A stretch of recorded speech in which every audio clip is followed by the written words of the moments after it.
Hello दोस्तों, आज जो कहानी सुनने वाले हैं वो कहानी है सोने और चांदी की घमंडी लिपस्टिक। सबसे पहले आप हमारे चैनल को सब्सक्राइब करके बेल आइकन भी दबा देना। शिमा हर दिन की तरह अपने पार्लर में काम कर रही थी। उसके पास एक लड़की आती थी। शिमा दीदी, मैंने देखा है आप बहुत अच्छी मेकअप करती हो, क्या आप मेरा मेकअप कर देंगे? मेरे पास पैसे नहीं है, मुझे आज मेरे दोस्तों के साथ मेरे बर्थडे पार्टी में जाना है, मुझे अच्छा देखना है आज। कोई बात नहीं, पैसे की चिंता मत करो, ये मेरी तरफ से तुम्हारा बर्थडे गिफ्ट समझो। शिमा के माता पिता नहीं थी, वो अकेली ही उस गांव में रहती थी। वो बहुत अच्छे मेकअप करती थी, उसे मेकअप करने का बहुत शौक था। जब उसकी पढ़ाई खत्म हो जाती है तो वो एक मेकअप का पार्लर ले लेता है। शिमा खुशी खुशी उस पार्लर में काम करती थी और गांव के औरतों को मेकअप करा देती थी। सब कुछ सही चल रहा था। शिमा के पार्लर में बहुत सारे लोग आते थे क्योंकि वो बहुत खूबसूरत मेकअप करती थी और उसके बदले में पैसे भी कम ही लेती थी। दूसरी तरफ उसके पार्लर के सामने एक और पार्लर था। उस पार्लर की मालकिन का नाम था कनिका। कनिका एक बहुत ही बुरी औरत थी। वो हमेशा लोगों से ज्यादा पैसे मांगती थी और उसका मेकअप करना भी उतना अच्छा नहीं होता था। वो हमेशा खराब मेकअप का सामान से मेकअप करती थी, जिसके कारण गाँव वालों के मुंह पर कभी कभी पिंपल आ जाते थे। इसीलिए वो सभी लोग शिमा के पार्लर से मेकअप करना पसंद करते थे। शिमा के पार्लर में बहुत सारे लोग आते थे क्योंकि वो बहुत खूबसूरत मेकअप करती थी और उसके बदले में पैसे भी कम ही लेती थी। ऐसे ही दिन बीत रही थी। एक दिन उस गांव में जमींदार की बेटी की शादी थी, इसीलिए जमींदार शिमा के पार्लर में जाता है और बोलता है, सुनो शिमा, मेरी बेटी की शादी है। मैं चाहता हूँ कि मेरी बेटी उस दिन सबसे ज्यादा खूबसूरत लगे और उसने कहा है कि इस गांव में सबसे खूबसूरत मेकअप तुम करती हो, इसीलिए मैं तुम्हें अपनी बेटी की शादी में मेकअप करने का काम देती हूँ। शिमा ये सुन के बहुत ज्यादा खुश थी क्योंकि उस जमींदार ने बहुत सारे पैसे दिए थे। क्योंकि जमींदार बहुत अमीर था, उसके पास पैसे की कोई कमी नहीं थी। लेकिन जब ये बात कनिका को पता चलती है तो वो बहुत गुस्सा करती है क्योंकि कनिका को लगता था कि उसे जमींदार की बेटी के शादी में बुलावा आएगा। ये कैसे हो गया? जमींदार उस 2 कौड़ी की लड़की को अपनी बेटी की शादी में मेकअप के लिए बुलाया। मैं इतनी अच्छी मेकअप करती हूँ, मेरे पास सबसे अच्छे ब्रांडेड मेकअप का सामान है, लेकिन फिर भी उसको बुलाया। मुझे इसका कुछ करना ही पड़ेगा, नहीं तो धीरे धीरे सारे लोग सिर्फ शिमा से ही मेकअप करेंगे और मेरे पास कोई नहीं आएगा। ऐसा सोच के कनिका रात को जब शिमा उस जमींदार की बेटी के शादी में मेकअप करने जाती है, तभी वो आके उसके पार्लर में आग लगा देती है और आग में उसका पार्लर जल जाता है। अगले दिन सुबह जब शिमा अपने पार्लर के पास आती है तो अपने पार्लर को ऐसे जला हुआ देखकर बहुत रोती है। अरे क्या हो गया? मेरा पार्लर के साथ मेरा यही एक रोटी रोजी का जरिया था, अब मैं पैसे कहाँ से लाऊंगी और अपना गुजारा कैसे चलाऊंगी? ऐसे ही वो बहुत रोती है। उसको रोते हुए देख के कनिका बहुत हंसती है और उस दिन के बाद से सभी गाँव वालों कनिका से ही मेकअप करने आते थे। ऐसे ही कुछ दिन बीत जाते हैं। शिमा की हालत अब दिन भर दिन खराब होता जा रहा था।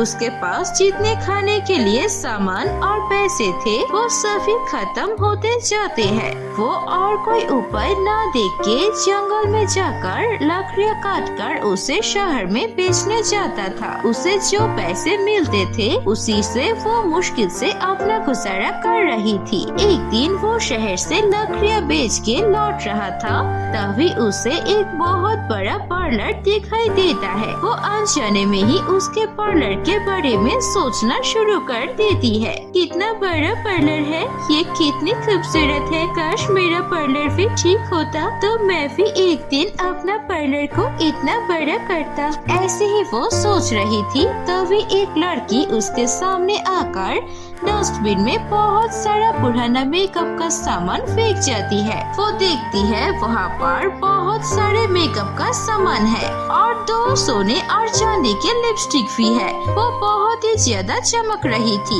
ये देख के सीमा वो दोनों लिपस्टिक के पास जाती है और उन्हें अपने साथ लेकर घर चली आती है। घर आने के बाद सीमा जब वो दोनों सोने और चांदी के लिपस्टिक को बाहर निकलती है तो वो दोनों लिपस्टिक फोड़ने लगते हैं। ये गरीब लड़की कौन है? तुम्हारी इतनी हिम्मत? तुमने हमें अपने से छोटे से घर में लेकर आए हो। हमें हमारी मालकिन के पास लेकर चलो। मुझे तो इसका घर देखकर ही उल्टी आ रही है। ये गरीब लड़की, जल्दी से हमें यहाँ से अपनी मालकिन के पास लेकर चलो। सीमा दोनों लिपस्टिक की इतना घमंड भरी बात सुनकर बहुत ज्यादा दुखी होती है। अरे तुम दोनों लिपस्टिक होकर भी बात कर रही हो, बहुत ही अजीब और घमंडी हो तुम दोनों। अच्छा ठीक है, अगर मेरे साथ नहीं रहना है तो मैं तुम्हें अपने मालकिन के पास लेकर जाऊंगी, लेकिन तुम्हारा मालकिन रहता कहाँ है वो तो मुझे बताओ, तो मैं तुम्हें उनके पास लेकर जाऊँ। वो हमें नहीं पता।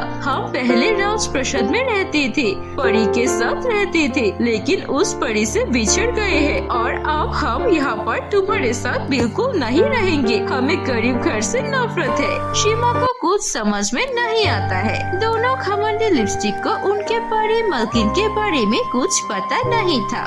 इसके लिए सीमा उन दोनों को लेकर ऐसे ही बाहर चलने लगती है। कुछ देर चलने के बाद, बहुत हो गया तुम्हारी, पूरे बदन से बदबू आ रही है। हम दोनों अब तुम्हारे साथ नहीं जाएंगे।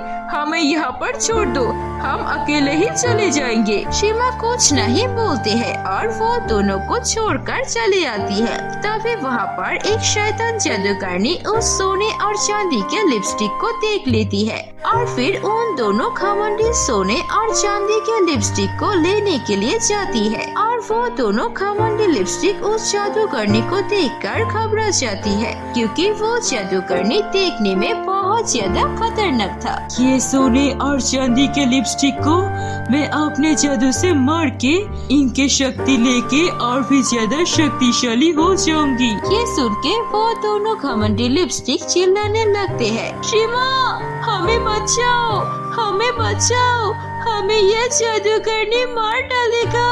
सीमा उन दोनों के रोने की आवाज सुन के वहाँ पर आती है और जादूगरनी को मार मार के भगा देता है। सीमा की ये हरकत देख के वो दोनों सोने और चांदी के लिपस्टिक को खुद के किए पर बहुत शर्म आती है। देखो सीमा, हमें माफ कर दो, हम अपने पूरे जिंदगी भर बहुत घमंडी थे। आज तुम्हारे साथ भी बहुत बुरे तरह से बात की, लेकिन फिर भी तुमने हमारी जान बचाई। हम अब कभी भी अपनी शक्ति को लेकर घमंड नहीं करेंगे। हम तुम्हारी एक इच्छा जरूर पूरी करेंगे और फिर अपने परी के पास वापस जाएंगे। जल्दी बताओ तुम्हारा क्या इच्छा है? सीमा ये सुनकर रोते हुए बोलती है, मुझे बहुत खुशी हो रही है तुम दोनों के लिए। तुम दोनों अपने मालकिन के पास जा रही हो, लेकिन मेरे बचपन से ही एक सपना था कि मेरा एक बहुत अच्छा पार्लर हो। सीमा के इतने कहते ही वो जादुई सोने और चांदी के लिपस्टिक एक बहुत ही खूबसूरत और बड़ा सा जादुई पार्लर बनाकर देता है और अपने परी के पास वापस चली जाती है।